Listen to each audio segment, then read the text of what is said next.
Deus é fiel para nos dar vitória. Bem, antes de nós louvarmos, eu quero ler aqui no livro de Jeremias, capítulo 1, 2 versículos apenas. Diz assim, é o 11 e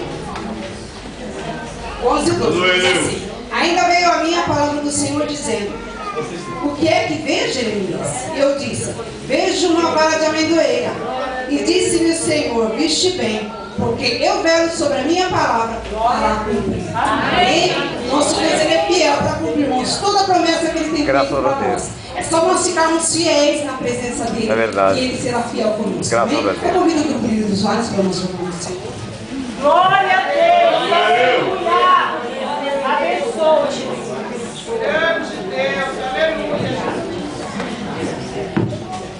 Graças a Deus, glória a Deus, aleluia, Jesus.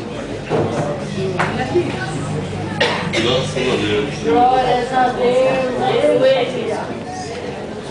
Aleluia, Deus. Glória a Deus, Aleluia, Jesus.